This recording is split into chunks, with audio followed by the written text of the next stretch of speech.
Assalamualaikum warahmatullahi wabarakatuh. Alhamdulillahirrahmanirrahim. Wassalatu wassalamu ala asrafil anbiya'i wal mursalin wa ala alihi wa sahbihi ajma'in. Allahumma sholli ala Muhammad wa ala ali Muhammad kama sholaita ala Ibrahim wa ala ali Ibrahim fil alamin innaka Hamidum Majid. Amma ba'du. Kasarasan kawit dengan sokat teman-teman kawit si rahmatin Allah subhanahu wa ta'ala mugi tansah kapatedah dumateng panjenengan sedaya dalasan nuwun para sesepuh bini sepuh ingkang medhar binentenan para tamu sedayan ingkang winengku ing panghormatan kula ingkang sinaraya Bapak Haji Giyanto sekalian keparengna matur ingkang sepisan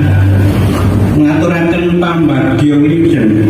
sarta ngaturaken panuwun ingkang tanpa pepindhan awit panjenengan sadaya sampun kersa melolaken rawuh wonten ing papan pahargyan menika ingkang saestu damel gembiraning nala bebasan kajudukan Mukir Sari sarta kaloban seganten madu menggah wigatos ningali panjenengan dipun aturi rawuh ing siang menika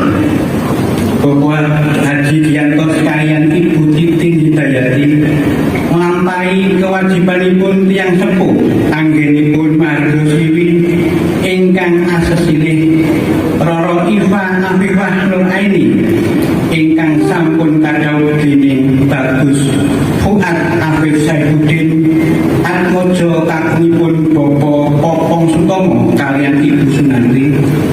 sampun saged kelampahan kanthi sae boten wonten pambengan rikala dinten Setupaing Surya kaping 23 bulan Oktober paso 2021 wanci tabuh 8 iring kileng wonten ing Masjid Baitur Syukur Ratan Burahol Karangasem Laweyan Surakarta. Ingkang menika panjenengan kasuwun pandonga pamuji mugi panganten sarimbit saged lestari widodo rahayu sekolah anggenipun nikahan Hamanun Barirismo pinaryan kabagyan lair lan batosipun kasembatan ingkang sinebya katekan ingkang cinipta jadya brayat ingkang sakinah mawaddah warahmah. Ingkang kaping kalih Bapak Haji Giyanto sekalian ugi ngaturaken bumi pamatur nuwun tumrap wujuding peparing tali asih lan kandha tresna ingkang awujud punapa kemawon saestu sampun katampi kanthi suka renang kalih sinatan panjurung pamuji mugi Gusti Allah Subhanahu wa taala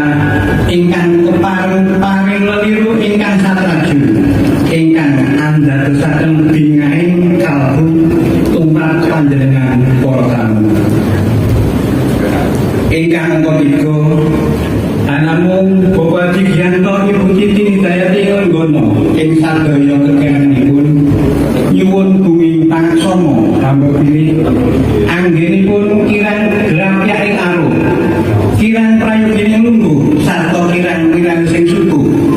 napa dene kirang treping para pramladi mugi piagung ing pangsami ing wasana kula ugi numaosi anggen kula matur kathah cewek sarta kirang treping basa wilah tata krama kula nyuwun diagung ing panaksama minangka panggeping atur menawi parjan siang menika kepareng paripurna kondur panjenengan sedaya mugi lir ing sambikala rahayu ingkang samya pinanggih akhirul kalam billahi taufiq wal hidayah wal inayah wassalamualaikum warahmatullahi wabarakatuh.